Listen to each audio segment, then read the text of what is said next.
I never planned to expose my stepmom, but Mother's Day forced my hand. She was never my mom, not even close. But from the moment she married my dad, she carried herself like she had automatically earned that title. I was already grown enough to remember my real mother clearly, her voice, her rules, the way she respected my independence. My stepmom came into our lives with a very different energy. She wasn't cruel at first, just overly involved in ways that felt forced. She insisted on family dinners, wanted to know where I was going, who I was talking to, and what my plans were, even though I didn't live under her roof anymore. Every suggestion came wrapped in a smile, but there was always an edge to it, like she expected obedience rather than appreciation. I tried to be respectful for my dad's sake. He seemed happy, calmer than he'd been in years, and I didn't want to be the reason for tension in his marriage. So I smiled back, nodded through conversations, and ignored the small comments she made about how things should be done in her house, or how she would have raised me differently. Still, there was an invisible line between us that never disappeared. She wanted authority. I wanted boundaries. Over time, her behavior shifted from awkwardly maternal to quietly possessive. She began referring to me as one of her kids, in front of relatives, correcting me when I disagreed, and offering unsolicited advice about my career and finances. It wasn't concern, it was control disguised as care.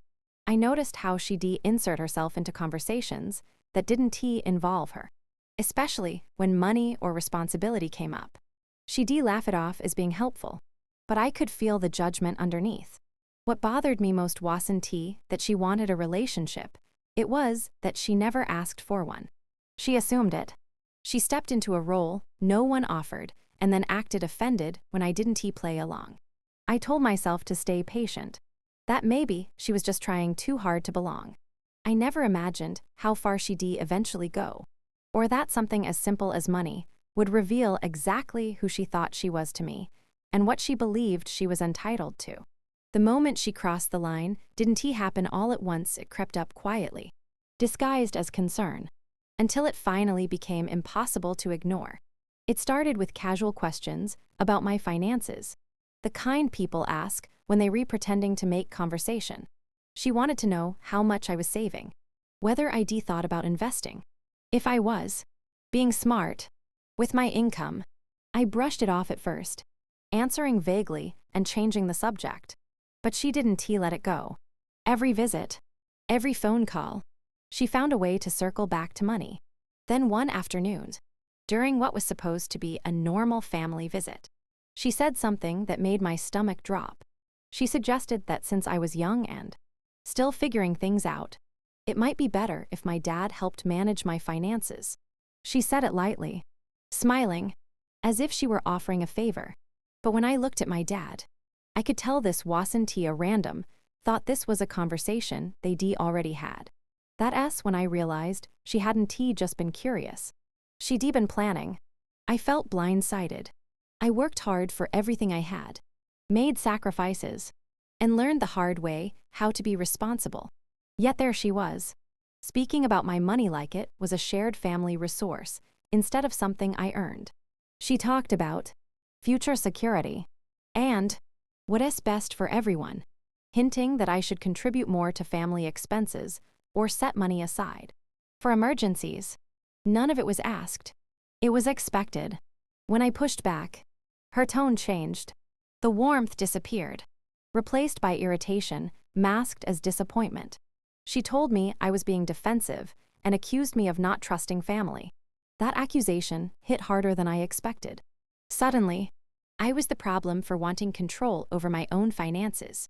The room felt smaller, heavier, like I was being cornered without anyone raising their voice. That was the exact moment it clicked for me. This wasn't about guidance or love. It was about power. She believed that being married to my dad gave her a say in my life and my money. Crossing that line wasn't an accident. It was deliberate. And once I saw it clearly, there was no going back. Once the issue was out in the open, I naively thought the situation would stay between the three of us. I was wrong. Within days, the tension had spread through the family like wildfire. Relatives started calling under the excuse of checking in, but the real purpose was obvious. They'd heard a version of the story where I was ungrateful, stubborn, and disrespectful. Somehow, the focus had shifted away from the fact that my boundaries were crossed and landed squarely on my reaction to it. What hurt the most was how easily people took her side. They talked about how much she'd done for the family and how she was only trying to help. Aunts reminded me that she'd stepped in when my dad needed support. Cousins told me I should be more understanding, and even family friends chimed in with opinions they had no business sharing.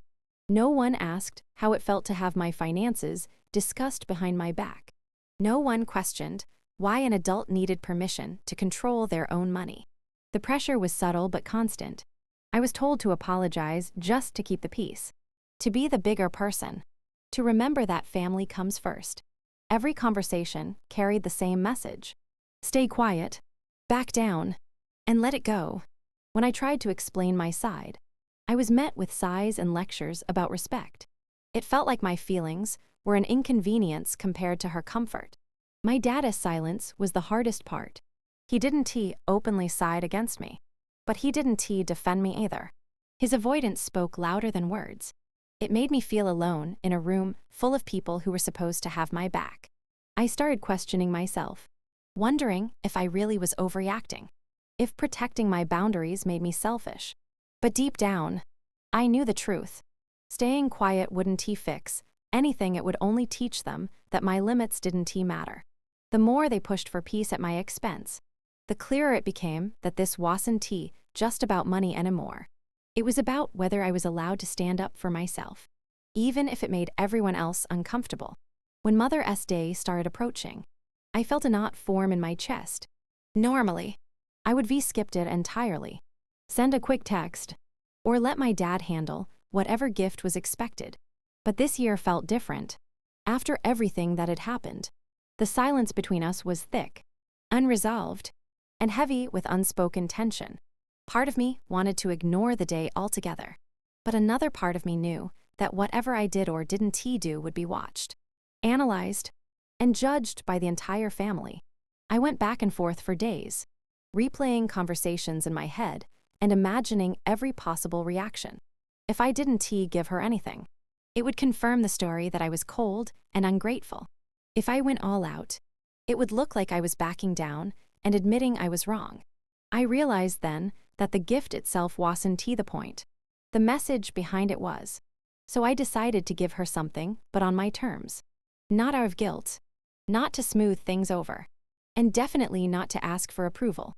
I wanted the gift to be thoughtful enough that no one could accuse me of being disrespectful, but clear enough that my boundaries was still intact. It wasn't expensive. It wasn't flashy. It was intentional. As I wrapped it, I felt strangely calm. For the first time since everything blew up, I wasn't reacting, I was choosing. I wasn't trying to fix the family or change how she saw me. I was simply acknowledging the role she played in my father's life without giving up control over my own. That distinction mattered more than I realized. When Mother's Day finally arrived, I walked into the house with the gift in my hands and my head held high. The room went quiet for just a second too long. The kind of silence that tells you everyone is paying attention. I handed it to her politely, met her eyes, and wished her a happy Mother's Day. No speeches, no explanations. In that moment, I knew whatever happened next was out of my control, and that was okay. The gift wasn't an olive branch or a surrender. It was a line drawn carefully, calmly, and in plain sight. The reaction was immediate, even though she tried to hide it. She smiled, thanked me, and made a show of being gracious. But something in her expression shifted the moment she realized what the gift actually was and what it wasn't. There was no emotional letter attached, no apology tucked inside, no signal that I was backing down. Just a simple, respectful gesture that acknowledged her without giving her power. That was when the room changed. As she opened it, the conversation around us slowed, then stopped altogether. Family members watched closely, clearly expecting some kind of reconciliation moment. Instead, what they saw was her confusion. She had expected leverage, something she could use to reinforce the narrative that I owed her. When that didn't happen, she struggled to maintain control. Her comments were polite but clipped, her gratitude carefully measured, like she was recalculating in real time. That S when the truth became impossible to ignore. Without me saying a single word, the dynamic shifted. People began to notice how quickly her tone cooled, how she redirected attention back to herself, how the disappointment slipped through the cracks of her smile. For the first time, it wasn't me who looked unreasonable. It was her. Later that day, the whispers started, not about me this time, but about her reaction. A few relatives pulled me aside, quietly admitting that the situation hadn't been as one-sided as they'd been told. They asked questions they hadn't bothered to ask before. What exactly had she said about the money? Why had it been discussed without me there? The narrative cracked, and once it did, it couldn't be patched back together. The biggest change happened inside me. I realized I didn't need to prove anything to anyone. I had stood my ground without causing a scene, without yelling, without sacrificing my values. The family didn't change overnight, but the balance of power did. From that day on, she treated me differently, more cautiously, more distant, and I welcomed it. The gift didn't fix the family, but it exposed the truth. And sometimes, that's more powerful than any apology could ever be. This wasn't just a Mother's Day gift. It was a boundary. If you want more real, unfiltered family stories that expose the truth, subscribe now and join the community.